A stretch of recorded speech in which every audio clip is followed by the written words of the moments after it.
시작을 한번 하겠습니다. 페이지는 94쪽이세요. 페이지는 94쪽. 자, 94쪽 한번 보시겠습니다. 자, 보시면 재화의 공급이세요. 재화의 공급. 자, 재화의 공급이세요. 재화의 공급. 그러니까 재화라는 건 물건이잖아요. 물건. 재화는 물건이세요. 그러면 공급이라는 건 뭐냐면 입에 잘 안 붙는데 매출이다 이거죠. 그러니까 물건을 우리가 팔았다 이 소리예요. 우리가 물건을 팔았다. 자, 그러면 우리가 물건을 이제 파는 것, 재화를 팔았는데 그거에 대한 걸 이제 공부하는 겁니다. 자, 뭐냐면 기초 개념을 봤더니 재화 물건의 정의에는 유체물이라는 게 있고 무체물이 있어요. 유체물은 우리 누님이 다 아시겠지만 눈에 보이는 거. 무체물은 눈에 보이지 않는 거. 아시겠죠? 그래서 유체물과 무체물이 있다라는 거 좀 알아두시면 좋으실 것 같고요. 자, 그 다음에 공급의 정의, 그 매출의 정의는 뭐냐? 계약상 또는 법률상의 모든 원인에 따라 재화를 인도, 양도하는 거예요. 인도, 파는 거지 뭐. 그렇죠? 물건을 계약상, 법률상 재화를 인도하거나 양도하는 거. 그거를 뭐라고 하냐면 자, 공급의 정의다. 매출의 정의다. 이겁니다. 그러면 자, 일반적인 재화의 공급에는 우리가 일상적으로 자, 매매 거래.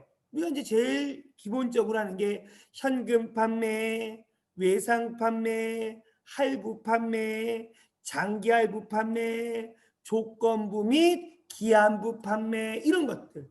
위탁 판매. 우리가 일상적으로 살면서 물건을 파는 것을 뭐라고 한다? 자, 매매 거래라고 합니다. 매매 거래.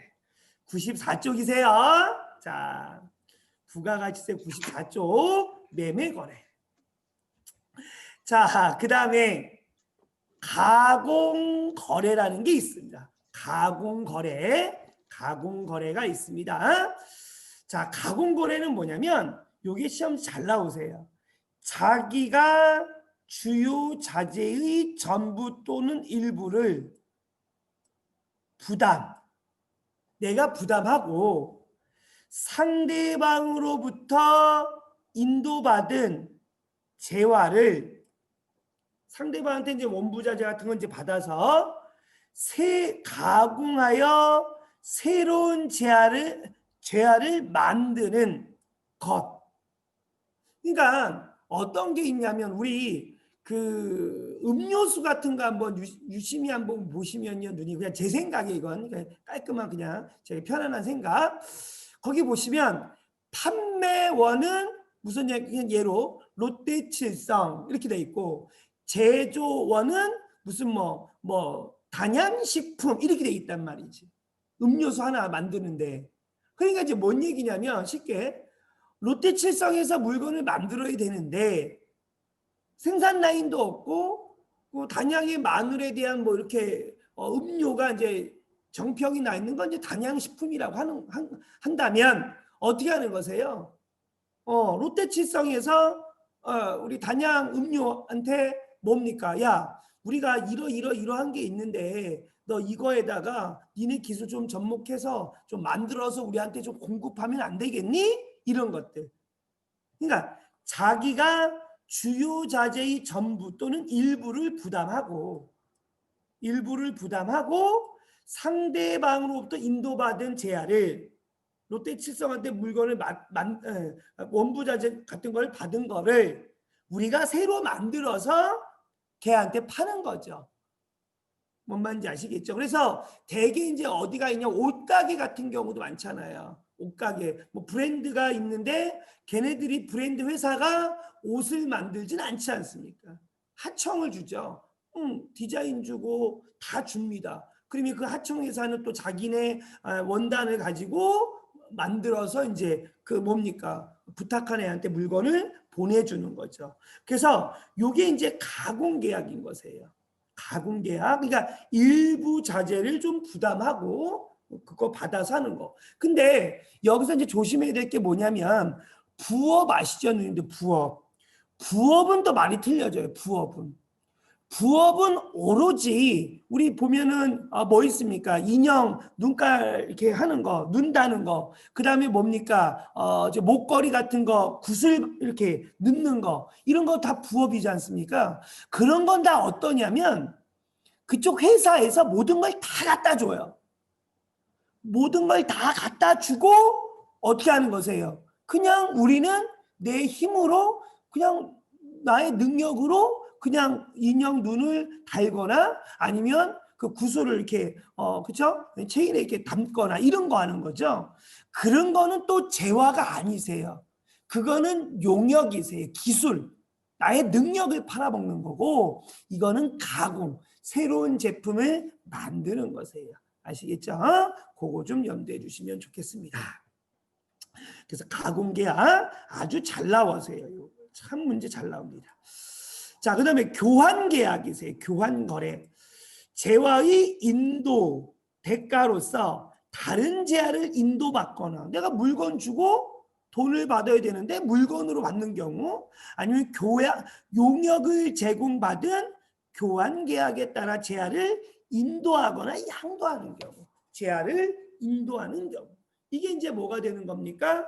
교환 거래가 되는 것이에요. 그 다음에 기타, 경매, 수용, 현물 출자와 그 밖의 계약상 또는 법률상의 원인에 따라 재화를 양도하는 경우 이런 것들이 이제 뭡니까? 일반적인 뭡니까? 재화의 공급이세요. 근데 이제 나중에 보면 요 문구가 조금 헷갈리실 거예요. 요 문구가 조금 헷갈릴 겁니다. 자, 이제 한번 내려와 볼게요. 이제 내려와 보면 자, 내려와 보시면 또 이제 뭐가 있냐면 특수한 재화의 공급. 특수한 재화의 공급. 이게 이제 뭐냐면 우리가 제일 대표적인 게 뭐냐면 간주 공급이라고 합니다. 누님들. 간주 공급. 뭐 하겠다? 간주하겠다.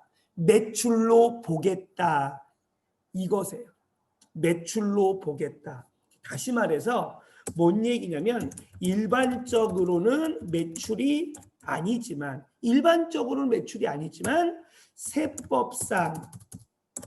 세법상 매출이다라는 거 알아두시면 좋겠습니다. 일반적으로는 매출이 아닌데 세법상 매출인 것이에요. 일반적으로는 매출이 아닌데 세법상 매출인 것을 뭐라 한다? 간주공급이다라는 걸 좀 알아주시면 좋으실 것 같습니다. 자, 한번 잘 눈을 감고 한번 생각을 해볼게요, 여러분들. 자, 뭔 얘기냐면 이게 어려워요. 자, 매출세액이 있고요. 여기서 빼기 매입세액이잖아요. 자, 그러면 뭐가 나오냐면 납부세액이 나오세요. 그렇죠? 납부세액이 나오세요. 자, 우리가 여기 보시면 실질 공급, 누님들 여기 보시면 일반적인 공급이 있죠. 일반적인 공급은 어떠냐면 우리가 물건을 매입해요. 우리가 물건을 매입합니다. 그럼 매입세액이 어떻게 될까요? 매입세액이 증가해요. 그죠? 매입세액이 증가하고 또 뭡니까? 네, 그래서 우리가 납부세액을 내겠죠. 그죠? 매입세액이 증가가 되면 납부세액은 떨어지게 돼 있고, 그리고 우리가 물건을 매출하면 어떻게 될까요? 납부세액이 올라가는 조건이세요. 그죠? 근데 잘 보세요. 가만히 이거를 부가가치세를 국가 입장에서 생각을 해야 돼. 국가 입장, 내 입장에서 생각하면 상당히 힘들어져고, 항상 법은 국가 입장, 세금을 받는 사람 입장에서 생각을 하셔야 돼. 잘 보세요. 우리가 일반적인 거는, 자, 물건을 매입했어. 그럼 부가세가 나타나. 그리고 물건을 매출했어. 그럼 부가세가 나타나. 그죠? 내가 물건을 매입하면, 다시 거꾸로 얘기하면 국가에 내겠죠? 네, 그럼 국가는 빼주겠죠. 대한민국 국세청은 빼줄 거예요. 그리고 그 장사꾼이 물건을 매출하면 그 장사꾼은 국가에 부가세를 내겠죠? 국가에 내겠죠? 그러면 국가는 부가세를 받겠죠. 그죠? 근데 지금 제가 이런 말씀을 왜 드리냐면 얘 때문에 그래요. 간주공급이 뭐냐면 자 보세요. 내가 물건을 매입을 했어요. 그러면 우리가 물건을 매입하면 부가세는 내겠죠? 자, 집중. 우리가 물건을 매입했어요. 부가세를 냈어요. 국가 입장에서는 너 부가세 냈어? 알았어. 납부세 떨어뜨려 줄게. 됐어. 국가는 네가 물건을 매입하면 팔 거니까 넌 세금을 줄여줄게 이렇게 되는 거야. 국가는. 그러면 이제 국가는 기다리겠죠. 그럼 장사꾼이 물건을 팔면 소비자한테 부가세를 받아서 국가에 낼 건데 그럼 국가는 기다릴 거 아니야. 근데 문제는 뭐냐면 그 물건을 손님한테 팔아야 되는데 안 판 거야. 매출을 안 한 거지. 그 매출을 안 하고 어디로 간 거야? 3,000%로 빠진 거야 그냥. 다른 쪽으로 빠져버리면 부가세가 들어와 안 들어와? 안 들어오잖아. 부가세가 안 들어온단 말이지. 그럼 부가세가 안 들어오면 어떻게 될까요? 국가 입장에선 손해야 안 손해야? 손해지. 세금을 받아야 되는데 국가는 세금을 줄여주고 제가 물건을 팔을 거라 기다렸다가 부가세를 받을 건데 세금을 깎아주고 부가세는 안 들어오고 그럼 국가는 손해잖아요. 그러니까 어떻게 하는 거예요? 야, 너 부가세 안 냈으니까 그 물건에 대한 부가세 네가 부담해. 사장 네가 부담해. 니네 회사가 부담해. 그게 간주공급인 거예요. 그러니까 정상적으로 물건을 손님한테 팔고 그거를 장사꾼들은 받아서 그거를 국세청이 내면 국세청은 받는 건데 그걸 소비자한테 안 팔고 다른 쪽으로 3,000%로 빠진 거지. 그러면 그 3,000%로 빠진 거는 어떻게 하겠냐고. 그럼 부가세를 받아야 되는데 못 받잖아. 그러니까 그거를 대한민국 국세청이 그 사업주한테 너 이거 부가세 내야 돼. 매출이야. 라고 하는 게 간주공급이세요. 아시겠죠? 자, 그러면 한번 다 정리 없어버리고 한번 잘 생각해 볼게요. 하나만 딱 이해해 봅시다. 자, 이게 이해가 돼야 그 뒤에 문장이 이해가 되세요. 자, 눈을 감고 한번 잘 지겨울 수도 있는데 파이팅 합시다. 자, 우리가 슈퍼를 합니다. 자, 우리가 슈퍼를 하는데 물건을 샀어요. 매입을 했습니다. 그럼 우리가 물건을 내겠죠? 우리가 물건을 매입했으니까 부가세는 내겠죠? 그죠? 자, 그러면 대한민국 국세청은 뭐가 되겠습니까? 너 물건 매입하면서 부가세 냈어? 그럼 뭐 매입세금을 떨어뜨려줘. 왜? 너는 물건을 팔 거니까. 그럼 손님한테 물건을 팔겠죠? 그럼 손님한테 부가세를 받아. 그럼 그거는 국가에 내. 그러니까 납부세액이 우리는 올라가겠죠. 국세청은 받는 거니까 올라가겠죠. 이렇게 되는 거라고. 근데 갑니다. 내가 물건을 매입했어. 매입세액이 올라갔어. 그래서 나는 납부세액이 떨어졌어. 아주 좋았어. 분위기 좋았어. 근데 그 물건을 우리 이쁜 딸이 와서 그냥 아빠 나 요 과자 먹고 갈게요. 과자 집에서 먹을 거야 하고 갖고 가버렸어. 그럼 어떻게 할 거야 그거를? 그건 손님한테 팔아서 부가세 받아서 국가에 내야 되는데 그걸 우리 딸이 갖고 간 거야. 그럼 어떻게 하겠어? 우리 일상적으로는. 뭐 우리 딸이 갖고 갔는데 뭐 매출이야. 이렇게 하겠죠. 그럼 넘어가는 거야. 근데 국가의 입장에서는 무슨 소리야? 너 그거 딸이 갖고 갔어? 그래요? 그러면 네가 판 거야. 네가 먹은 걸로 봐. 그러니까 네가 부가세를 내야 돼. 마트 네가 내라고. 이렇게 돼버리는 거예요. 그래야 국가는 어떻게 됩니까? 다시 부가세를 뺏어와서 장사꾼은 납부세액이 올라가잖아요. 그럼 국가는 부가세를 받는 효력이 나오잖아요. 그래야지 손해가 안 나지. 공평하지. 뭔 말인지 아시겠습니까? 그래서 조금 어려우세요. 어려운데 요거 조금 이해를 좀 해주셔야 돼요. 그래서 지금 우리가 지금 공부하고 있는 게 간주공급이라는 거예요. 간주공급. 우리가 봤을 땐 매출이 아니야. 근데 세법상 매출이야. 알겠습니까?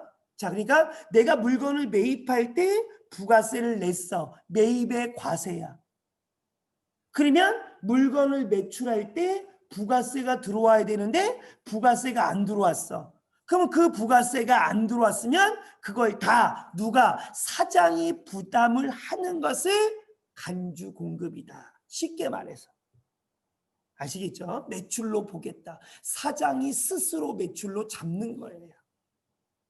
간주공급. 그래서 간주공급에 뭐가 있냐면 첫 번째 자가공급이 있으세요. 자가공급. 두 번째 뭐가 있냐면 개인적 공급. 세 번째 뭐가 있냐면 사업상 증여. 네 번째 폐업시 잔존제. 아시겠죠? 이렇게 있어요. 시험 문제 어떻게 나오냐?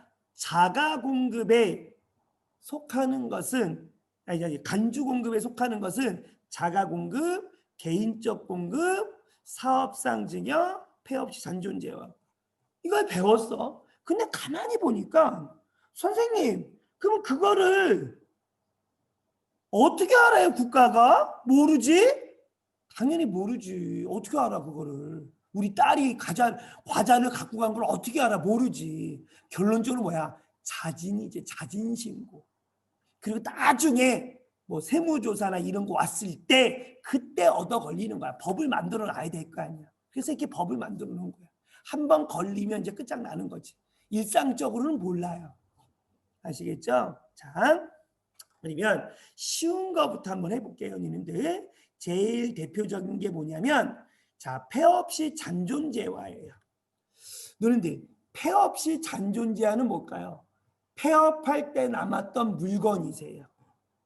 폐업할 때 남았던 물건. 사업자가 폐업할 때 자기 생산 취득한 재화 중 취득, 내가 매입했어. 매입하면 어떻게 됐어, 언니들? 매입하면 어떻게 될까요? 매입세액을 내겠죠. 응. 매입세액이 있었을 거 아니야. 매입세액을 냈을 거 아니야. 매입세액이 있으면 결론적으로 우리는 뭐가 되겠어? 납부세액이 감소했던 거야. 우리는 세금을 덜 낸 거지. 국가는 세금을 덜 받은 거고. 근데 그 남은 물건이 있어. 그 남은 물건이 있는데 재화는 자기에게 공급하는 것으로 본다. 뭔 얘기냐? 아, 내가 장사가 안 되는 거야. 너무 힘들어. 그래서 어떻게 하는 거야? 에이, 나 폐업해야지. 그 폐업을 그냥 문만 닫아? 아니잖아. 국세청에 가서 폐업 신고한다고. 그럼 폐업 신고하니까 뭐라고 하냐면 사장님 매입하면서 납부세 감소 환급 받으셨네요? 네. 그러면 재고는 어디 있어요? 창고예요? 그 재고는 어떻게 해요? 아예 몰라요 나도. 이럴 거 아니에요. 그죠? 그 재고는 어떻게 할 거야? 나도 몰라요. 이러면 안 된단 말이지. 그러면 그래요. 알았어요. 그럼 국가는 그 재고요. 사장님이 그냥 다 사시는 거예요? 사장님 앞으로 매출로 잡는 거예요? 사장님이 그리고 부가세 내시는 거예요? 이렇게 가는 거야. 그게 어떻게 되겠어? 장사하시는 분들 나중에 보면은 뭔 얘기하냐면 폐업하는데 얘씨 세금이 겁나 많더라. 이런 얘기가 그래서 나오는 거야. 매입할 때 부가세를 많이 환급을 받았어. 매입할 때 부가세를 내니까 환급을 해준 거지. 국가는 혜택을 준 거야. 근데 장사가 안 되는 거지. 창고에는 재고가 너무 많아. 그러면 그 재고를 다 누구한테? 사장님한테 다 떠넘기는 거죠. 사장님 네가 산 거야. 회사는 사장님한테 물건을 판 거야. 사장님은 산 거고 회사는 물건을 판 거야. 그러니까 사장님은 회사한테 부가세를 내야 돼. 그 회사는 매출이 늘어나겠죠. 그러니까 뭡니까? 부가세를 내라 이거죠. 그래서 폐업할 때 부가세 내고 폐업한다는 얘기가 그래서 나오는 거예요. 재고가 많으니까. 그래서 재고가 너무 많으니까 폐업도 못해. 부가세가 무서워서. 간단하게 설명드리면, 그래서 폐업할 때 남았던 재고는 다 누구한테 떠넘기는 거다? 누구한테 떠넘기는 거다? 사장님한테. 그래서 주변에 있는 분 있을 거예요. 한번 보십시오. 아시겠죠? 자, 그 다음에 사업상 증여가 있습니다. 사업상 증여가 있습니다. 사업상 증여라는 건 뭘까요? 증여라는 건 뭘까요? 그냥 주는 거야. 그냥 주는 거거든요. 자, 그러면 그냥 주는 건데 한번 볼게요. 여기에 뭐가 있냐면 광고 선전비가 있고요. 이것도 증여예요. 또 뭐가 있냐면 기부금도 있어요. 그리고 또 뭐가 있냐면 접대비도 있어요. 자, 이 세 가지가 다 증여거든요. 근데 문구가 좀 애매해서 많이 헷갈려 하세요. 여기 뭐라 나오냐면 사업자가 자기 생산 취득한 재화를 자기 고객에게 불특정 다수인에게 증여. 이 문구 때문에 우리 수험생분들, 공부하시는 분들이 너무 힘들어요. 증여하는 경우 이 공급으로 본다. 이 불특정. 얘 때문에 너무도 헷갈려 합니다. 이 문구 신경 쓰지 마시고요. 그냥 제가 써드린 거 한번 보세요. 자, 보시면 이런 경우 있잖아요. 우리가 지금 회사를 합니다. 그러면 어떻습니까? 자, 우리 단양여성취업지원센터에서 지금 뭡니까? 우리 취업센터에 홍보를 하기 위해 뭐를 사냐면 볼펜을 단양여성취업센터라고 이름을 로고를 박아서 매입을 합니다. 그죠? 매입을 합니다. 그래서 그 볼펜을 오시는 우리 누님들도 드리고 오시는 무슨 뭐 회의하신 분들한테도 이렇게 드리고 그게 뭐야? 광고 목적이거든. 그러면 우리 센터에서 그 오시는 분들한테 우리 교육하는 분들한테 볼펜 주면서 뭡니까? 이 볼펜 1,000원짜리인데 부가세 100원 내셔야 됩니다. 이렇게 하면 되겠습니까? 안 되죠. 홍보가 안 돼요. 맞죠? 그러니까 이런 증여는 그냥 주는데 광고 목적으로 주는 건 매출이 아닌 거야. 그냥 넘어가는 거지. 내가 물건을 우리 여성취업센터에서 매입을 했어. 그러면 당연히 볼펜을 매입할 때는 부가세를 내고 매입할 거란 말이지. 그럼 그거를 어떻게 주변에 있는 분들한테 홍보하려고 막 나눠줘. 나눠주면서 부가세는 받을 필요가 없다고. 왜? 홍보잖아. 매출이 아니야 이건. 사업상 증여가 아닌 거예요. 뭔 말인지 아시겠죠? 자, 기부금도 마찬가지세요. 기부금 뭐예요? 힘든 경우죠. 힘든 사람을 도와주는 거잖아요. 나하고 아무런 관련이 없는 사람. 나하고 아무런 관련이 없는 사람을 도와준 게 기부금이잖아요. 우리 제품을 내가 물건을 매입한 것을 부가세 내고 사온 것을 아는 사람한테 기부했어. 그것도 그냥 준 거지. 그거 매출로 볼까요? 그럼 누가 나눔하겠냐고. 나눔 안 하지. 그러니까 이것도 뭡니까? 매출이 아닌 것이에요. 그래서 문제에 사업상 증여가 되지 않는 것은, 그러면 뭐 광고선전비 뭐 이렇게 문장의 느낌이 광고선전비 기부금 이런 느낌이 나와. 그럼 그건 다 사업상 증여가 아니야. 접대비는 뭘까요, 언니들? 접대비는 어떤 사람한테 주는 거야? 불특정 다수인이 아니지. 특정인한테 주는 거잖아. 나한테 도움이 되고 나한테 뭐가 필요한 사람들, 그런 사람한테 주는 게 접대비, 얘가 매출인 거예요. 아니 그러면 내가 A라는 회사에 뭐 제품을 줬어. 접대 목적으로. 그럼 부가세는 어떻게 하지? 그 부가세는 누가 부담해? 내가 부담하는 거지. 접대하는 사람이. 지금 우리가 불공을 배우는 게 아니요. 우리는 공급을 배우는 거야. 공급, 매출. 내가 갖고 있는 물건을 남한테 주는, 파는 거야. 근데 접대비 목적으로 줬어. 공급했어. 그럼 그거는 매출이라고. 그럼 부가세는 누가 부담해? 우리 회사가 부담하는 거지. 뭔 말인지 아시겠죠? 그래서 지금 계속 부가세는 누가 부담하고 있어요? 내가 부담하고 있는 것이에요. 뭔 말인지 아시겠죠? 알아두시면 좋겠습니다. 많이 헷갈리세요. 문제 많이 나오시고. 아시겠습니까? 읽으셔야 돼. 자, 또 한 번 가보겠습니다. 자, 또 한 번 가보겠습니다. 어디냐면 올라가 볼게요. 개인적 공급이 있어요. 개인적 공급. 개인적 공급은 이렇게 또 생각을 하셔야 돼요. 뭐냐면 복리후생비. 복리후생비라고 생각하시면 좋으실 것 같으세요. 복리후생비? 자, 이 복리후생비예요. 복리후생비가 두 가지로 뻗어나가거든요. 두 가지로 뻗어나가는데, 자, 하나는 제조 관련이야. 제조 관련이라.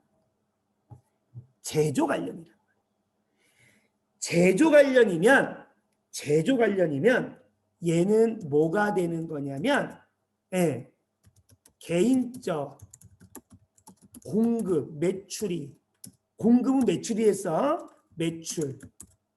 다시 말해서 간주 공급이 아니세요. 간주 공급이 아닌 겁니다. 제조에 관련된 거는. 자, 한번 볼까요, 누님들? 잘 생각해 보세요. 우리 누님들이 사무원인데 우리 회사 건설회사야?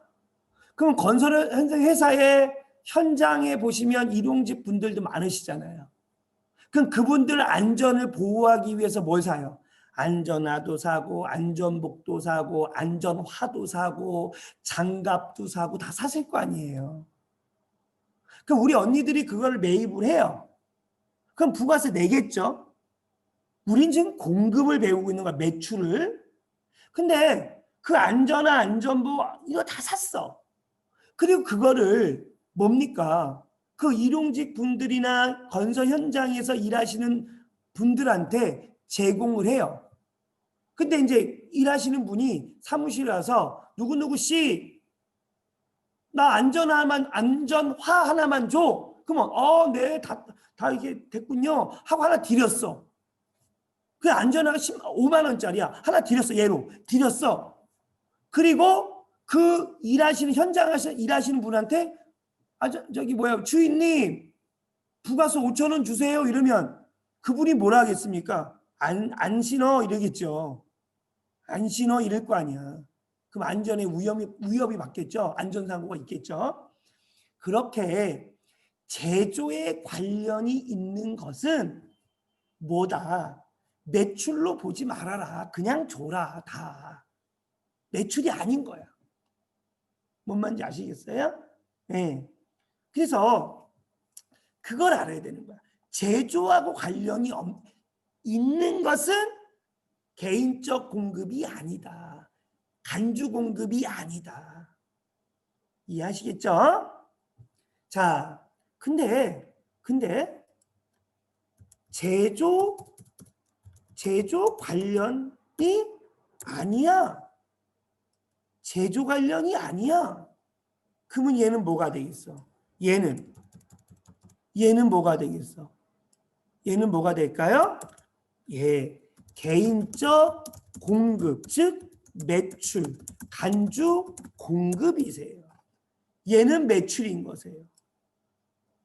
이건 매출인 거세요. 복리후생비인데 제조하고 관련이 없어. 이건 매출이야. 자, 쉬운 예로 한번 가볼게요. 뭐 전자에 우리가 이제 뭡니까? 이제 열심히 일하는 근로 직원분들인데 너무 일을 잘하세요. 그래서 이제 요번에 이제 뭐랄까요? 너무 일을 잘하니까 아유 너무 애사심도 투철하고 하니까 회사 차원에서 아유 누구누구 씨 우리 너무 일 잘하고 하니까 너무 감사합니다. 우리 회사 제품에 물건 하나만 선택 한번 해보세요. 했더니 나 요즘에 저기 건조기가 필요해요. 이런 거예요. 그러면 회사 입장에서는 어떻게 될까요?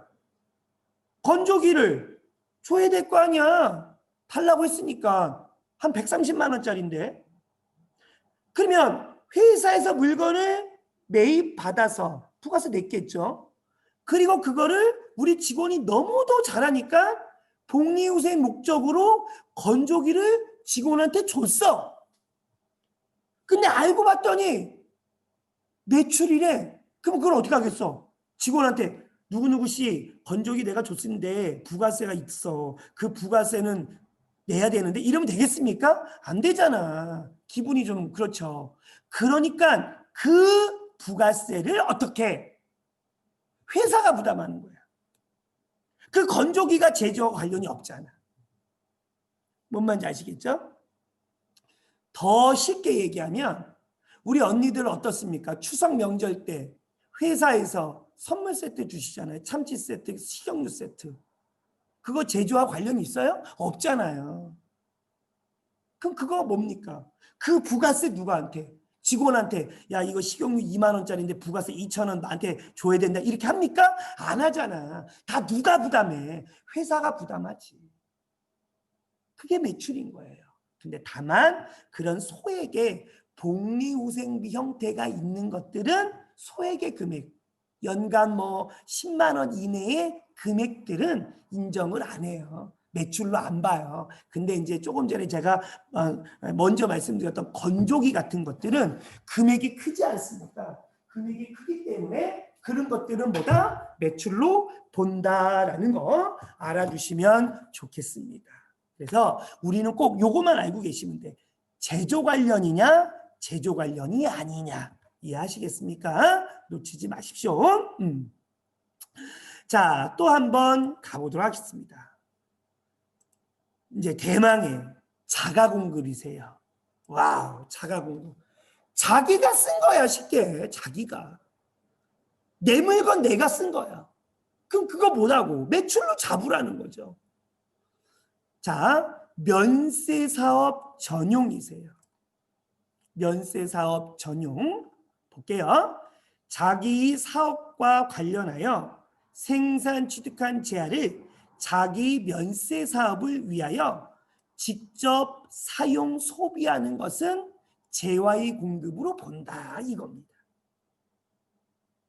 자, 어떤 거냐면 누님 잘 생각해 보세요. 우리 그냥 제가 그냥 짧은 생각이기 때문에 이렇지는 않겠지만 제일 대표적인 게 뭐냐면 대원 고속이 있어요. 대원 고속.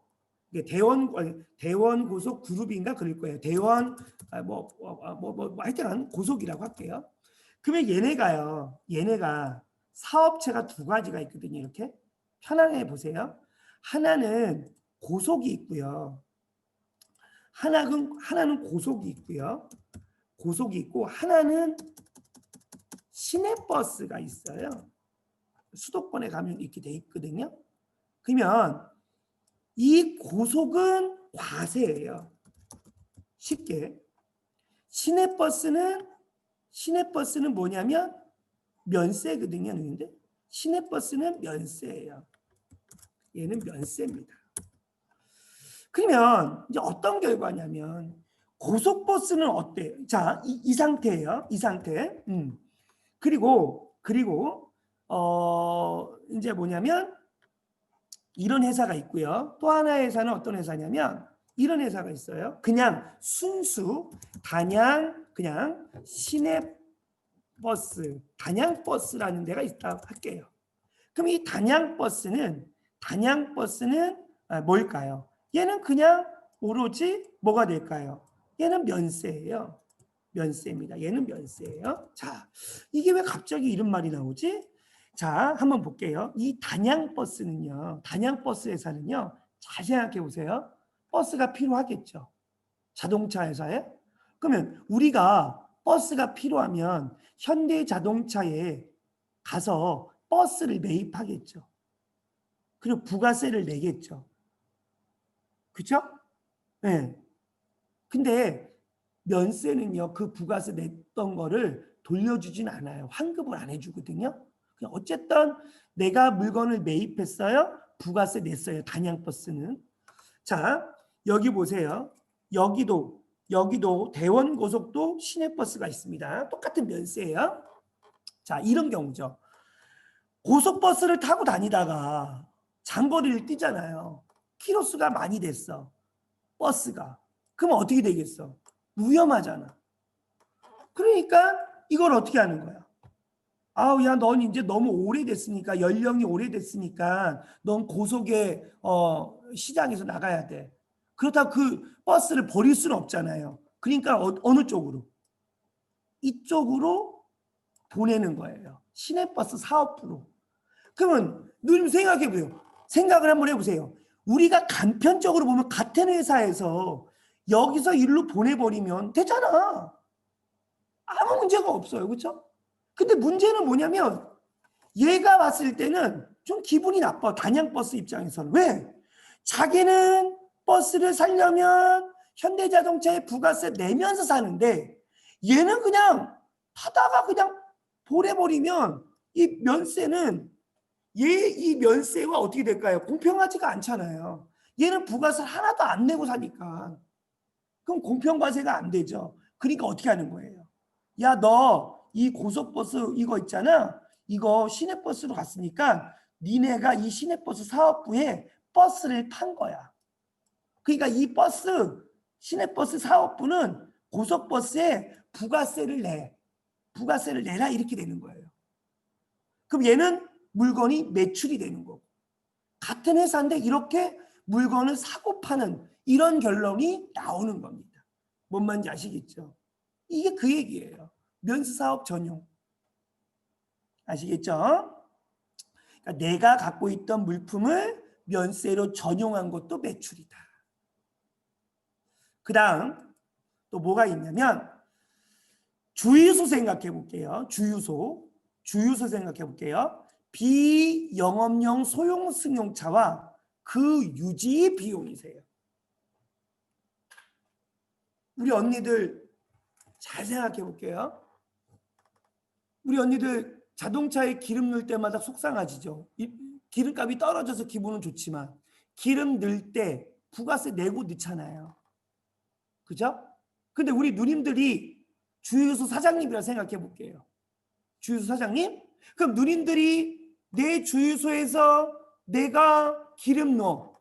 그럼 누님들이 부가세 내겠습니까? 안 내지. 내 주유소에서 내가 기름을 넣는데 누가 뭐래? 맞잖아. 근데 우리 일반인이 봤을 때는 어떨까요? 공평하지가 않죠. 공평하지가 않아. 국세청 입장에서도 안 좋지. 왜? 주유소에서 기름을 매입할 때는 주유소 사장님은 부가세를 냈어. 그럼 국세청 입장에서는 납부세를 떨어뜨려 줬단 말이지. 그러면 그걸 손님한테 팔고 부가세를 받아서 국가에 내야 되는데 그걸 지가 자기 차에다 기름을 넣었어. 부가세 내겠냐고 안 내잖아. 그러니까 국가는 어떻게 하는 거야? 야, 네가 네 승용차에 기름 넣었어? 그럼 그것도 매출이야. 너 승용차에 기름 넣은 거 매출로 잡아야 돼. 부가세 내. 이렇게 되는 거예요. 그랬더니 여기서 들은 분이 에이 그걸 어떻게 알아 국가가. 그렇게 되잖아. 근데 나중에 세무조사할 때 그때 걸리는 거야. 지금은 안 걸려. 나중에 걸리는 거지. 법을 만들어 놓은 것이에요. 뭔 말인지 아시겠죠? 근데 여기 그래서 뭐라 나왔어? 봐봐. 비영업용 소형 승용차와 그 자동차를 유지를 위해 사용하면 재화의 공급으로 본다. 뭐가 있? 택시회사도 그래. 택시회사. 택시회사도 그렇습니다. 택시회사 어떤지 아세요, 누님들? 자, 택시회사 보세요. 택시를 영업하기 위해서 택시를 사잖아. 그럼 택시를 매입할 때 부가세를 내거든요. 부가세를 내면 납부세액이 떨어져. 그러면 그걸 가지고 택시를 영업을 하면서 손님한테 요금을 받으면서 부가세를 받아야 된다고. 근데 그걸 어떻게 한 거야? 영업을 안 하고 직원들 출퇴근용으로 쓰는 거야. 회사 업무용으로 쓴 거야. 그럼 그거 어떻게 되겠어? 이거 뭐야 이건? 이건 아니지. 그런 경우들이 다 매출로 보는 거예요. 마지막으로 이제 타사업장 반출이라는 게 있습니다. 타사업장 반출. 이거 뭘까요? 다른 사업장에 물건을 보내는 거야. 다른 사업장에. 자, 단양 마늘이 유명해. 근데 자, 어딨냐면 단양에도 있고 충주에도 있어. 충주에서 단양 마늘을 팔아. 근데 거기에 단양 마늘 직판장 이렇게 하고 팔아. 그러면 저쪽 단양에서 충주에 있는 단양 마늘 직판장에 뭐를 보내줘? 마늘을 보내줘. 팔으라고. 그럼 그게 매출이라고. 똑같은 회사인데 내 회사에 내가 물건 주는데 그게 매출이라고. 왜? 재화를 판매 목적으로 다른 사업장에 반출하니까. 판매 목적으로 주니까. 그러니까 매출이 되는 거야. 근데 더 웃긴 게 뭐냐면요, 누님들. 잘 보세요. 그러면 이렇게 되는 거야. 충주, 단양, 뭡니까? 직판장, 단양 마늘 파는 곳에 단양 마늘이 없어. 그래갖고 우리가 충주에서 단양 마늘 사무실에 전화해갖고 사장님, 여기 직판장에 단양 마늘 전시할 게 없어요. 전시 물품이 없어. DP 물건이 없어요. 이렇게 얘기했어. 전시 물건이 없대. 그러니까 단양에서 마늘을 바로 보내줬어. 전시하라고. 그건 어떻게 되겠어? 그건 전시 목적이요. 파는 게 아니라고. 그건 매출이 아니야. 전시 목적이면. 무슨 목적이어야 돼? 판매 목적이면. 그랬더니 질문이 들어와.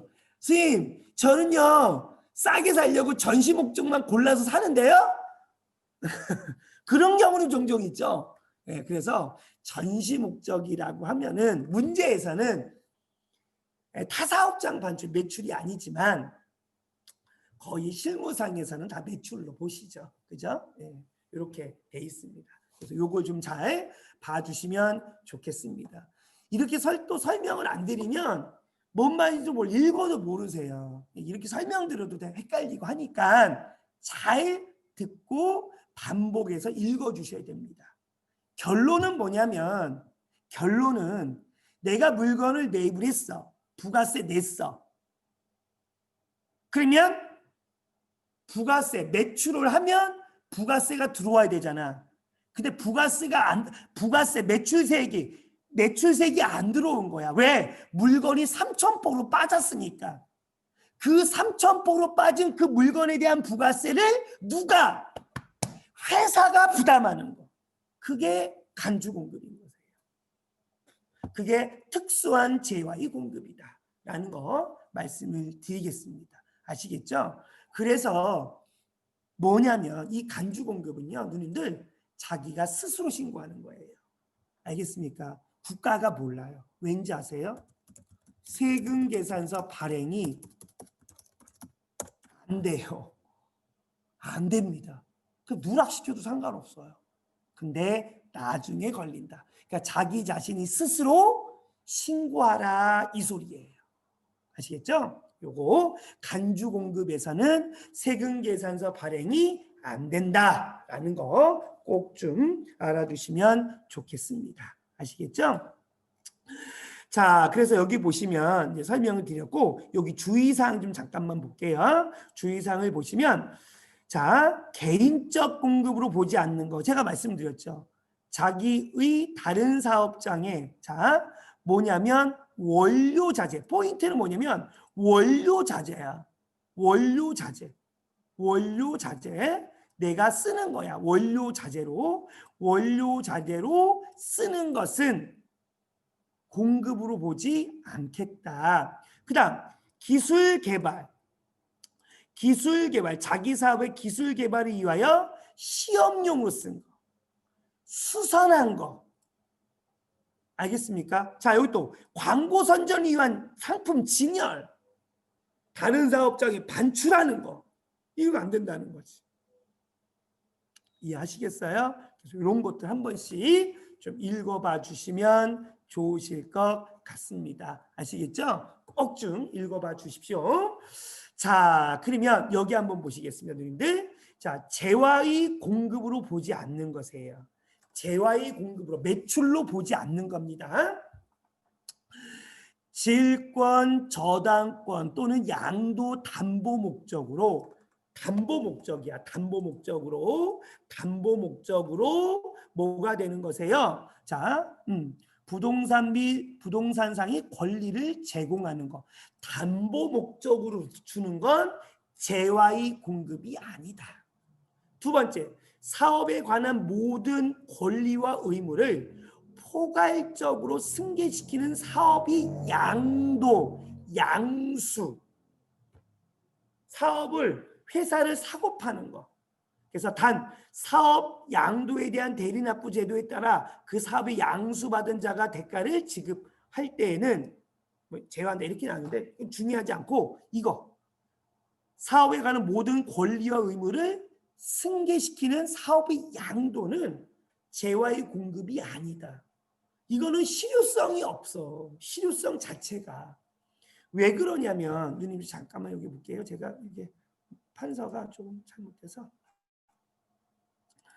자, 오늘 완전 루즈합니다. 자, 집중하시고 자, 조금만 힘낼게요. 재미없으세요. 재미없지만 재밌는 거예요. 아시겠죠? 조금만 집중해서 좀 봐주실게요. 자, 눈을 한번 보세요. 잘 볼게요. 사업의 양수 양도. 우리가 옛날에 어떤 경우가 있었냐면 현대 하이닉스 아시죠? 현대 하이닉스 지금 SK 하이닉스예요. 그죠? 자, 그러면 이런 상황이세요. 어떤 상황이냐면 자, SK 하이닉스가 있어요. 닉스. 그죠? 그리고 옛날엔 그냥 현대 하이닉스가 있습니다. 이렇게 두 군데가 있잖아요. 그래서 이 현대 하이닉스가 회사를 매각하죠. 회사를 매각해요. 그럼 얘는 매출이 일어나는 거죠.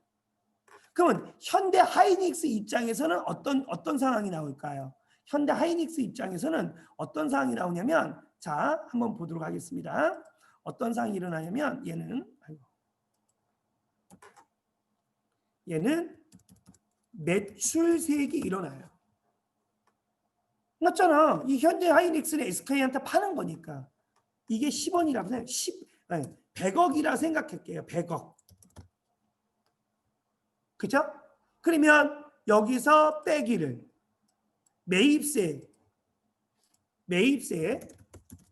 이게 0원이야. 0원. 그러면 납부세액이 얼마가 되겠어? 납부세액이 얼마냐면 100억이야. 그죠? 100억. 그러면 국세청 입장에서는 100억을 수령하겠죠. 얘한테 받을 거 아니야. 그죠? 그럼 이제 SK 하이닉스는 어떻게 돼 있어? 얘는 사는 거잖아, 지금. 그럼 얘는 매입이야.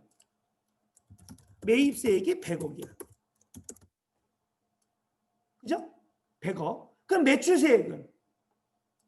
매출세액은 0이지 뭐. 아니, 회사를 바로 인수했는데 매출이 없겠지. 0원.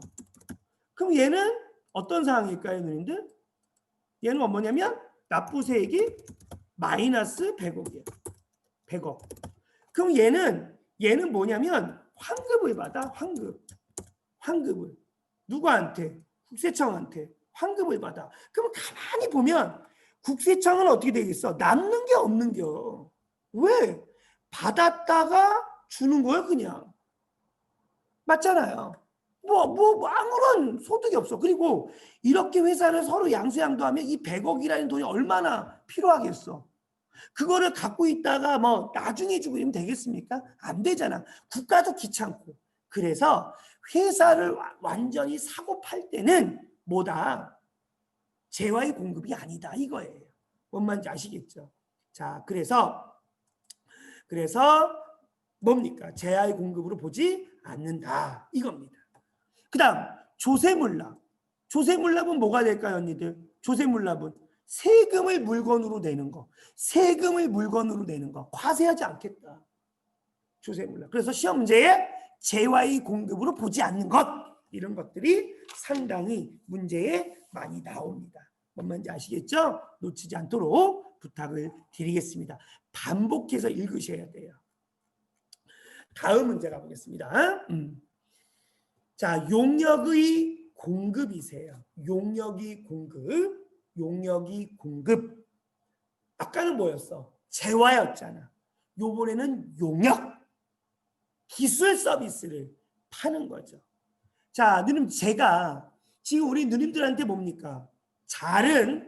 여기서는 자신감 있게 해지. 너무 잘 가르쳐서 용역을 공급하는 거잖아요. 제가 기술을 공급하는 거예요. 지식을 공급하는 겁니다. 아시겠죠? 그리고 재화의 수입. 외국에서 물건을 수입하는 거를 우리가 또 이제 배우는 겁니다. 자, 용역이 공급이세요. 용역, 기술 서비스를 공급한다. 용역의 공급은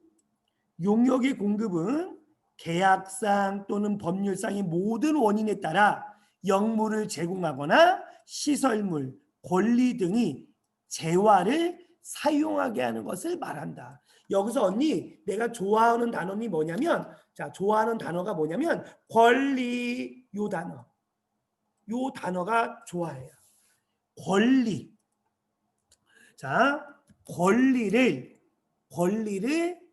양도 이렇게 돼버리잖아, 언니들. 그럼 이건 뭐가 되는지 아세요?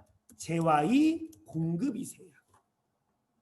그리고 권리를 뭐냐면 임대 아니면 대여 빌려주잖아요. 그럼 얘는 뭐가 되는 거냐면 용역의 공급이 돼버립니다. 그래서 간혹가다 시험지 나오는데 권리를 양도했냐, 권리를 대여했냐 이렇게 물어볼 수 있거든요. 그러면 권리를 양도. 그럼 뭐가 되겠어? 재화의 공급. 권리를 대여. 그럼 뭐가 되겠어? 용역의 공급. 알아두시면 좋겠습니다. 아시겠죠?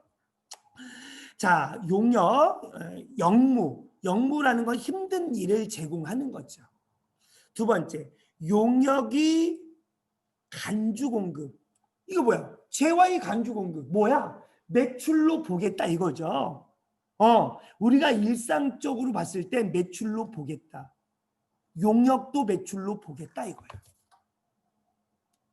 근데 용역은요, 누님들, 용역은 간주 공급 자체가 없어요. 왠지 아세요? 왜 그럴 것 같으세요? 금액의 산정을 할 수가 없어. 돈을 어떻게 얼마만큼 할 수가 있냐 이거야. 금액이 정해지지가 않았어. 법은 만들어놨는데 중요한 건 돈을 어떻게 할 거냐 이거야. 금액을. 우리가 재화의 공급은 간주 공급은 대수가 있어. 왜? 물건이잖아. 물건이기 때문에 금액을 알 수가 있잖아. 물건이기 때문에. 근데 용역은 돈이 없단 말이야. 금액이. 그러니까는 간주 공급이 안 되는 거야. 아시겠죠, 여러분들? 보세요. 한번 생각 한번 해볼게요. 자, 누님들이 자 천천히 한번 가볼게요. 페인트를 칠하는 기술공이세요. 누님들이 페인트를 칠하는 기술공. 그 용역이죠. 누님들이 페인트를 칠하는 기술이 우리 전국에서 탑이야. 근데 친구가 전화가 왔어. 야, 우리 상가에 페인트 좀 칠해야 되는데 친구니까 네가 좀 칠해주면 안 될까? 할 거 아니에요. 그럼 어떻게 할까요? 알았어, 갈게.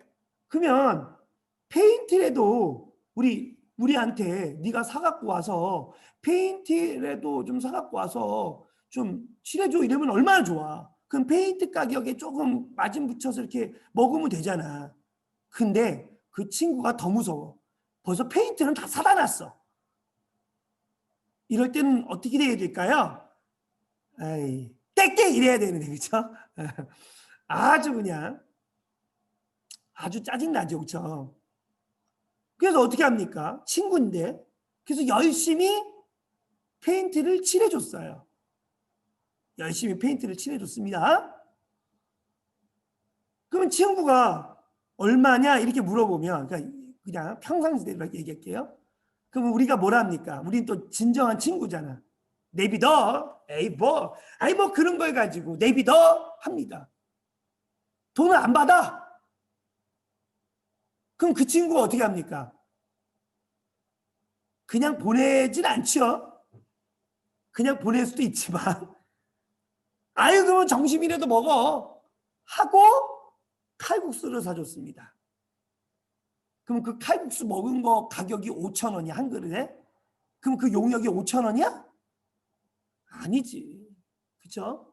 그렇다고 그 칼국수 먹은 걸 진짜 칼국수만 먹었을까? 모르잖아요. 그렇기 때문에 용역은 간주 공급 자체가 없어요. 금액 과세를 못하기 때문에. 금액 자체를 산정할 수 없기 때문에. 뭔 말인지 아시겠죠? 근데 재화는 가능하다. 언니 보세요. 그래서 여기 보시면 부가가치세법상 사업자가 자신이 용역을 자기 사업을 위하여 대가를 받지 아니하고 나오죠. 대가를 받지 아니하고 공급함으로써 다른 사업자의 과세 형평이 침해되는 경우는 자기의 용역의 공급으로 보고 있으나 매출을 보나 구체적인 돈을 얼마로 할 거냐 그게 규정하고 있지 아니하는 현실에 과세하지 아니한다. 그러니까 넘어가는 거예요. 아시겠죠? 까먹지 마십시오. 근데 그래서 중요한 거 용역이 무상공급이세요, 언니들. 용역의 무상공급. 용역을 무상으로 공급하는 건 과세하지 않는데요. 용역을 무상으로 공급하는 건 과세하지 않는데요. 용역이 어떤 것도 용역이냐면요, 누님들 식당도 용역이에요. 왜 그럴까요? 손맛으로 맛있는 맛을 만들어서 손님한테 파는 거잖아요. 용역이에요. 용역은 힘드는 것만 용역이 아니세요. 부동산 있죠. 부동산 임대요. 우리 누님들 단양에 상가 건물 하나씩 갖고 있어서 월세 받으시죠? 부동산 임대 사업자잖아요. 용역이에요. 용역. 단양군청 앞에 건물 3층짜리 누님들 거 아니에요? 난 그렇게 알고 있는데 용역입니다.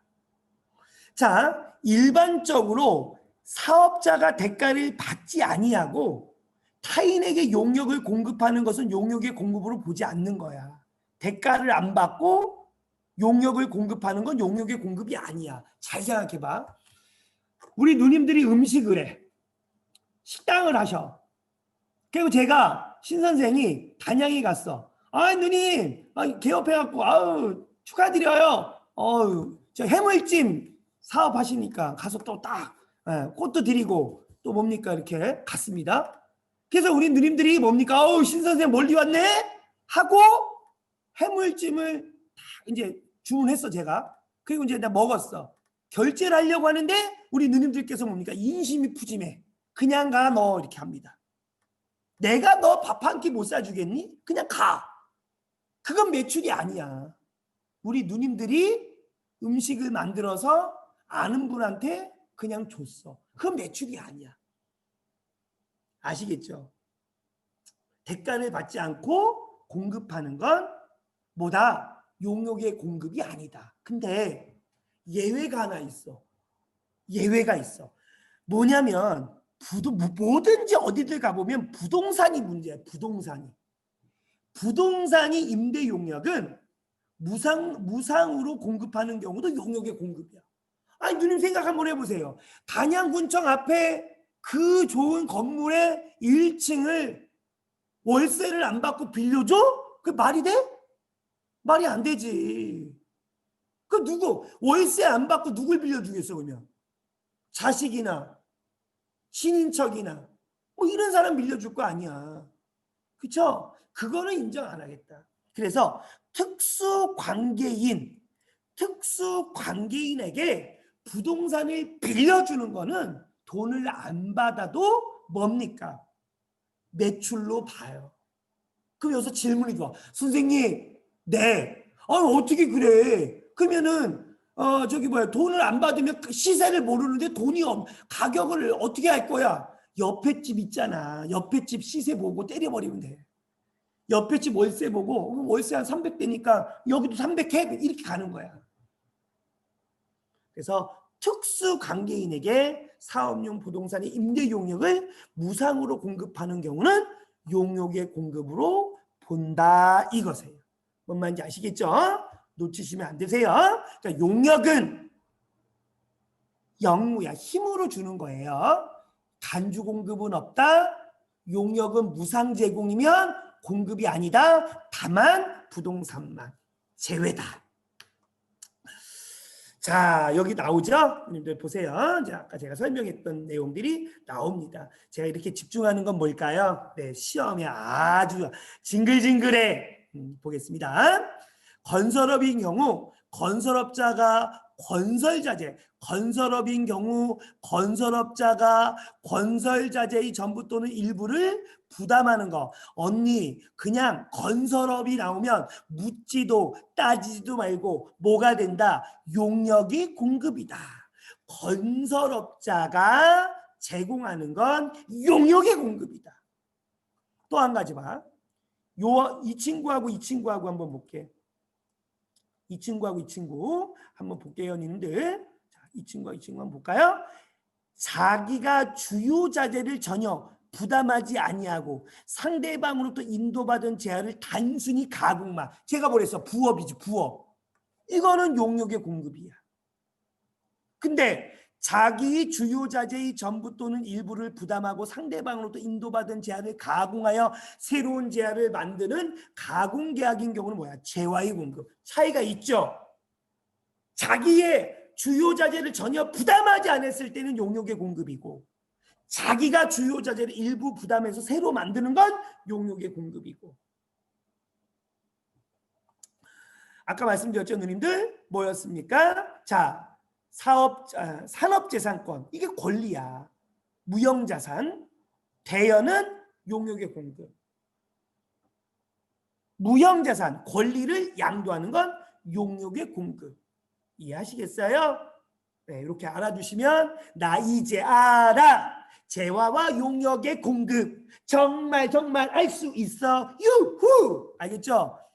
속으로 또 나이씨 간주 공급 하나도 몰라 이럽니다. 네. 어려워요. 어려우니까 우리 언니들 많이 힘들게 공부하셨잖아요. 계속 한번 읽어보시는 것도 좋아! 아시겠죠? 자, 알아두십시오. 제가 비디오를 꺼갖고 저의 앙증맞은 모습을 못 봐서 아쉽죠? 네. 궁금증을 만들어놔야 되잖아요. 자, 보겠습니다. 자, 이제 재화의 수입이 있으세요. 근데 가기 전에 여기 주의사항이 있습니다. 볼게요. 고용관계에 따라 근로를 제공하는 것은 갑을 간의 관계, 용역의 공급으로 보지 아니한다. 이렇게 나왔습니다. 그렇죠? 갑을 간의 관계는 용역의 공급으로 보지 않는다라는 거 꼭 좀 알아두시면 좋으실 것 같습니다. 아시겠죠? 자, 그러면 이제 재화의 수입 한번 볼게요. 재화의 수입 다음에 해당하는 물품에 국내에 반입하는 거, 외국에서 들어오는 거지. 보세구역이라는 건 이제 자유무역지역. 외국에서 맨 처음에 우리나라로 물건이 들어오면 뭡니까? 이 보세구역을 거쳐갖고 들어와야 돼. 그래서 보세구역을 거치는 것은 보세구역에 반입하는 것을 말한다. 그러니까 보세구역에서 들어와서 그런 다음에 그게 우리나라로 들어오면 그때가 수입인 거야. 알겠죠? 뭐 큰 의미는 없으세요. 외국으로부터 국내에 도착한 물품, 외국으로부터 국내에 도착한 물품을 뭐라 한다? 재화의 수입이다. 외국 선박에 의하여 공해라는 게 이제 임자 없는 바다에서 채집을 한 것도 뭐가 된다? 수입으로 본다 이겁니다. 아시겠어요? 요 정도 그냥 간단하게 수입은 많이 안 나오는데 요거 하나만 좀 알아두시면 좋을 것 같으세요. 누님들, 내가 물건을 매입합니다. 수입을 하죠. 그러면 외국에서 수입하면 부가세는 누구한테 낼까요? 요거 하나만. 재화의 수입입니다. 우리 누님께서 물건을 외국에서 수입합니다. 부가세는 누구한테 낸다? 다 같이 소리 질러. 세관한테. 다 같이 누구한테 낸다? 세관한테. 알아두세요. 세관한테 부가세를 내는 것이에요. 세관장. 그러면 세관한테 부가세 내면 세금 계산서는 누구한테 받는다? 소리 질러. 세관장한테. 누구한테? 세관장한테. 뭡니까? 세금 계산서를 받는다라는 걸 알아두시면 좋겠습니다. 뭔 말인지 아시겠죠, 누님들? 그래서 우리 누님들이 외국에서 여행 갔다 들어올 때도 뭡니까? 일정 금액이 넘어가잖아요. 그럼 누구한테? 세관한테 세금을 낸다고 하죠. 그 세금이 뭡니까? 부가세를 내는 것이에요. 뭔 말인지 아시겠죠? 그래서 재화의 수입은 사업자만이 부가세를 내는 게 아니고 누구도 개인도 부가세를 낸다라는 걸 알아두십시오. 우리 누님들 직구 많이 하시죠? 직구하실 때도 우리 누님들께서 부가세를 내고 사온 거예요. 세관장한테. 직구해도 국내 거보다 싸니까 직구하는 거잖아요. 그렇죠? 예, 그런 거 좀 알아두시면 좋으실 것 같습니다. 자, 다음 가보겠습니다. 자, 부수 재화 및 부수 용역의 공급이세요. 부수 재화 이제 서버 이제 뭐랄까 그 옆에 물건인데 자 한번 볼게요. 주된 재화 또는 용역의 공급에 부수되어 공급되는 재화와 용역이세요. 부수 재화 주된 게 있으면 그 딸려 있는 물건들을 말하는 거죠. 부수되는 재화 또는 용역이 다음에 해당하면 주된 재화 또는 용역의 공급에 포함된 것으로 본다. 언니들 우리 대표적인 거로 한번 볼까요? 어떤 게 있냐면 우리 누님들 요거 아시죠? 어떤 거냐면 딸기 우유를 사 드세요. 딸기 우유? 왜 딸기 우유냐? 딸기 우유는 과세품이세요. 부가세 내고 드시는 거거든요. 가공식품이기 때문에. 근데요, 누님들 흰우유 있죠? 흰우유. 흰우유는 면세품이세요. 면세품입니다. 부가세 안 내거든요. 그러면 어떤 거냐면 내가 딸기 우유를 2개를 사 먹으니까 2 플러스 1이야. 흰우유 하나를 준대. 그러면 그 흰우유 하나가 부수 제외한 거지. 딸려 붙는 거. 뭔 말인지 알겠죠? 그래서 딸기 우유 2개에 흰우유 하나 가격이 포함되어 있는 거지. 네. 그래서 해당 대가가 주된 재화 또는 용역의 공급에 대한 대가에 통상적으로 포함되어 공급되는 재화 또는 용역이다 이겁니다. 아시겠죠? 자, 거래의 관행으로 보아 통상적으로 주된 재화 또는 용역의 공급에 부수하여 공급되는 것으로 인정되는 재화 또는 용역이다. 뭐 이렇게 나왔는데 뭐 딸려 이제 내가 물건을 팔면서 그 옆에 딸려 있는 물품 알겠죠? 그거 얘기하는 것이에요. 자, 그래서 요거 보시면 될 것 같고, 그리고 또 이제 주된 사업 이건 재화고 이건 사업이세요. 주된 사업에 부수되는 재화 또는 용역이 공급입니다. 부수되는 재화 또는 용역이 다음에 해당하면 별도의 공급으로 보되 과세 및 면세 여부 등은 주된 사업이 과세 및 면세 여부 등을 따른다. 주된 재화가 과세면 뭐다? 부수재화가 면세래도 과세인 거예요. 자, 여기 한번 볼게요. 제가 간단하게 한번 써볼까요? 자, 어떤 거냐면 누님들 보세요. 우리가 책을 구입했어요. 책은 면세거든요. 이게 주된 재화, 주재화예요. 그런데 책을 구입하니까 그 옆에 뭘 주냐면 책을 구입하니까 뭘 주냐면은 뭐 줄까요? 여성용 기름종이 준다고 할게요. 기름 제거하는 거 있으시잖아요. 그러면 주된 제한은 면세인데 기름종이 자체는 과세거든요. 그러니까 얘를 사면 이 기름종이 얘도 뭐가 되는? 얘는 원래는 과세인데 책을 샀다. 그러면 이 기름종이도 뭐가 되는 거야? 면세가 돼버리는 거야. 뭔 말인지 아시겠죠? 그러니까 주된 재화가 면세면 부수재화도 면세가 되는 거야. 주된 재화가 과세면 부수재화가 과세가 되는 거야, 무조건. 아시겠습니까? 그거를 좀 말씀을 좀 드리겠습니다. 자, 또 한번 보실게요. 그래서 그 밑에 한번 내려가 보겠습니다. 자, 면세가 있고요. 과세가 있어요. 자, 부수재화 용역인데, 자, 우리 주된 사업이 과세 사업이세요. 주된 사업이 과세. 근데 우리 주회사가 면세, 토지를 공급했대요. 그러면 뭐가 될까요? 이런 경우는 어쩌다 한 번 있는 거잖아요. 그렇기 때문에 우연히 어쩌다 한 번 있는 거기 때문에 그냥 면세가 되는 것이에요. 면세가 되는 겁니다. 아시겠죠? 자, 우리가 면세업이 금융업이 면세업이야. 근데 토지를 공급해서 팔았어. 그러면 똑같이 면세가 되는 거죠. 근데 이게 헷갈린 거야. 얘가 헷갈린 거예요. 제조업인데 내가 면세품을 팔았다. 그러면 야 아까 면세 아니야? 과세 아니야? 그게 아니라고. 그냥 면세라고. 알겠죠? 우연히 나온 거기 때문에 어쩔 수 없어요. 자, 그다음 제조업이세요. 제조업입니다. 제조업인데 과세업이죠. 근데 건물을 공급했어요. 건물을. 그러면 과세죠? 그럼 그냥 과세가 되는 거예요. 근데 금융업이 뭡니까? 건물을 팔았어. 그럼 뭐가 된다고요? 면세. 좀 헷갈리죠? 네, 그게 조금 이해가 안 되실 것 같습니다. 자, 그거 좀 잘 봐주시면 좋으실 것 같고요. 자, 공급이 시기야. 그럼 언제 판 걸로 보겠느냐? 그럼 공급을 할 거 아니야. 그럼 언제 판 걸로 볼 거냐? 언제 판 걸로 보고 금액을 언제 판 걸로 볼 거냐? 요때 뭡니까? 세금 계산서를 발행을 하는 것이에요.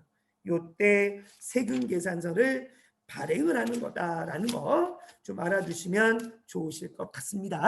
자, 보죠. 그래서 재화의 공급식인데요. 재화의 이동이 필요할 경우, 재화의 이동, 물건이 왔다 갔다 하잖아. 그럴 때는 언제래요? 재화가 인도될 때.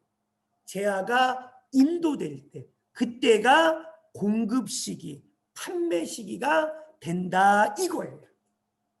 그 다음에 재화의 이동이 필요하지 않은 경우, 움직이지 않는 거지 뭐.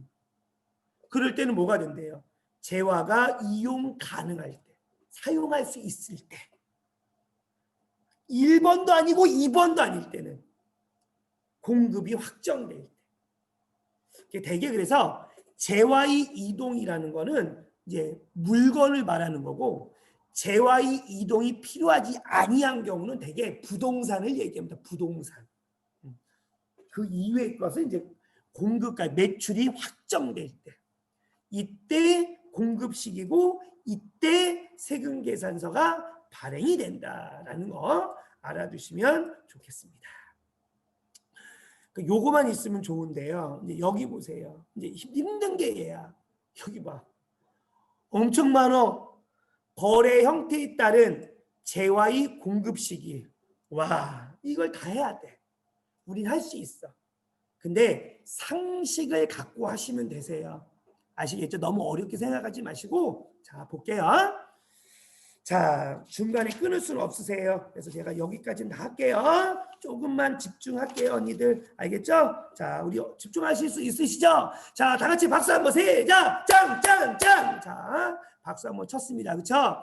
자, 보겠습니다. 진지하게 해야 되는 중요한 거기 때문에 장난도 못 쳐요. 자, 우리 파이팅하고 가보도록 하겠습니다. 자, 재화의 공급 시기인데 형태별로 있으세요. 자, 현금 판매, 외상 판매, 할부 판매. 여기서 할부는 단기 할부야. 단기 할부 판매입니다. 언니 12개월 이내. 이럴 때의 공급 시기는 언제래? 재화가 인도되거나 이용 가능할 때, 그러니까 팔았을 때. 일상적으로 다 알잖아, 우리 언니들이. 물건을 팔았을 때. 이해가시죠? 두 번째, 뭐냐면 상품권 등을 현금 또는 외상으로 판매하고 그 후 상품권 등이 현물과 교환이 된 경우, 언니들 잘 봐. 상품권의 매출 시점은 언제다? 상품권을 회수할 때. 상품권을 회수한다는 것은 물건을 팔아야 회수가 되겠지. 그래서 뭐라 놨어? 재화가 실제로 인도될 때.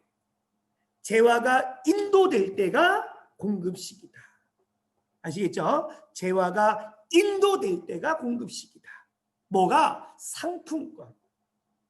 그러니까 언니들, 상품권을 발행할 때는 매출이 아니야.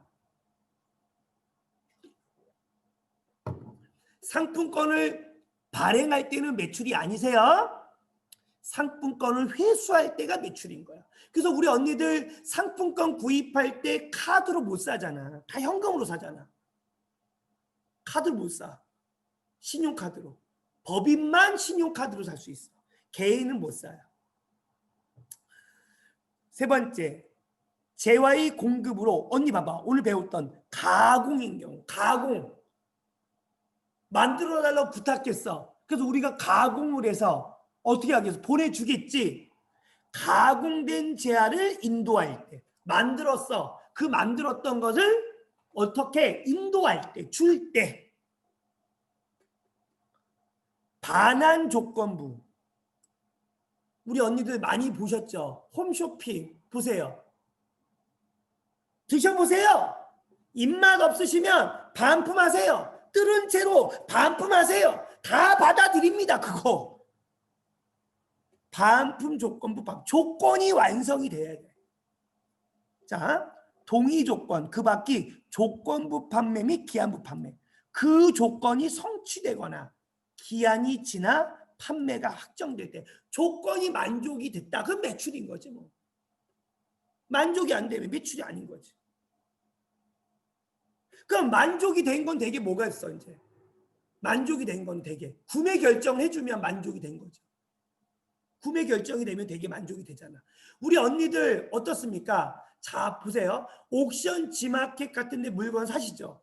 거기 보시면 뭡니까? 구입을 했어. 내가 쓰고 있어. 근데 로그인을 해보니까 거기에 구매 결정해달라고 깜빡 거려. 구매 결정해달라고. 결정을 해야 매출인 거야. 결정 안 하면 기한이 지난 경우에 확정이 되는 거야. 통신판매법에 뭐 20일 뭐 이렇게 지나야지 매출이지, 지나지 않으면 매출이 아닌 거세요. 그다음 장기 할부 판매, 완성도 지급 조건부 중 중간 지급 조건부의 공급, 전력이나 그 밖의 공급 단위를 구획할 수 없는 재화의 공급은 뭐래요? 각 대가를 받기로 할 때, 각 대가를 받기로 할 때, 이때가 공급 시기, 이때가 세금 계산서를 끊을 수 있는 거야. 발행할 수 있는 거야. 여기 봐요. 장기, 단기. 그쵸 언니들? 장기 할부 판매는 대가의 각 부분을 받기로 할 때, 받기로 할 때가 공급인 거야. 그리고 단기 할부는 뭐다? 판매할 때고.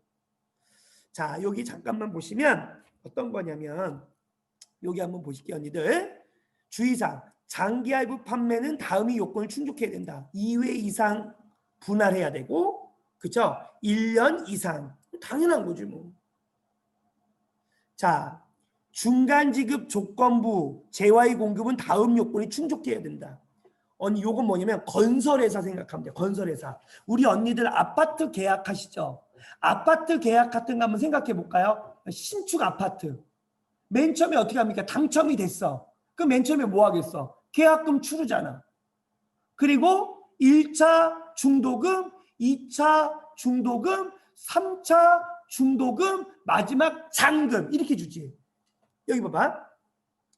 계약금을 받기로 한 날이 다음 날이 재화를 인도하는 날 또는 재화를 이용 가능하게 할 날까지 기간이 6개월 이상. 우리가 어때요 언니들? 계약금 받고 잔금까지의 거리에 몇 년 걸려요? 아파트 같은 거 신축 아파트 2년 걸리잖아. 그렇죠? 네. 그리고 대가 계약금 이외의 대가를 분할하여 받은 경우 3회 이상 3회 이상 분할해서 받잖아요. 그게 뭐가 된다? 뭐가 된다? 요거 중간 지급 조건부. 그러니까 대가의 각 부분을 받기로 할 때가 공급 시기다 이거세요. 아시겠죠? 놓치지 않도록 부탁드리겠습니다. 자, 무임 판매기를 위해 제한을 공급하는 경우 자판기 사업하잖아. 그럴 때는 어떻게 되겠어? 자판기에서 현금을 꺼낼 때, 자판기에서 현금을 꺼낼 때가 공급 시기다. 그다음 위탁 판매, 이건 뭐 거의 안 나오고, 자, 요거 간주 공급 배우셨죠? 재화가 사용 소비할 때, 폐업 시 잔존재화, 폐업할 때, 폐업일, 폐업할 때, 내국 물품을 외국에 반출하는 경우, 외국의 물건을 수출할 때 공급 시기는 뭐래? 선적일. 기적일은 뭐야? 선적일은 물건을 배다 실을 때 선적일, 기적일은 물건을 비행기에다 실을 때 기적일. 알겠습니까? 그리고 이제 요 두 가지는 거의 안 나오는데 한번 읽어보시면 좋으실 것 같은데, 옛날에 한번 제가 요거 한번 봤습니다. 외국 인도 수출 위탁 가공무역 방식에 외국에 수출할 때는 외국에 해당 제한을 인도할 때, 그리고 원양 어업 위탁 판매 수출은 재화의 공급가액이 언제 확정이 될 때, 금액이 확정이 될 때 공급 시기다. 요때 세금 계산서가 끊긴다 이거세요. 아시겠습니까? 이렇게 좀 반복해서 봐주시면 좋으실 것 같고요. 용역까지만 좀 하겠습니다. 용역까지만. 바쁘신데 죄송합니다. 이양 금방 끝납니다. 금방. 아시겠죠? 자, 용역의 공급까지만 할게요. 그 이상 안 하겠습니다. 자, 용역의 공급 시기세요. 용역의 공급 시기. 용역은 언제냐? 여기야. 영무의 제공이 완료될 때. 영무의 제공이 완료될 때. 알겠죠? 영무이 제공이 완료될 때. 자, 요거를 좀 알아주시면 좋겠습니다. 자, 그 다음에 뭐냐면, 알겠습니다. 요까지만 할게요. 자, 거래 형태에 따른 용역의 공급 시기입니다. 자, 용역의 공급 시기. 자, 뭐냐면, 요거. 전세금 또는 임대보증금이 간주임대료. 요거의 공급 시기가 언제다? 예정신고 기간 또는 과세기간 종료일. 요거 좀 알아두세요. 그러면 간주 임대료만 좀 설명드릴게요. 언니들. 간주 임대료가 뭐냐면 잠깐 우리 건물 임대해주면 뭐 받아? 보증금 받죠. 그 보증금에 대한 국세청이 이자율을 적용해줘요. 1.8% 매년 바뀌거든요. 그러면 보증금에 대한 이자율 국세청이 1.8% 정해놓잖아요. 그러면 금액이 나와요. 그러면 그 금액의 부가세를 간주 임대료라고 하는 거거든요. 이것도 이제 누가? 집주인 스스로가 부담을 많이 합니다. 임차인, 세입자도 많이 하지만 임대인이 더 많이 합니다. 그래서 임대보증금이 간주임대료, 요건 뭐다? 예정신고기간 또는 과세기간 종료일이 뭐가 된다? 공급식이다라는 거 좀 알아두시면 좋으실 것 같습니다.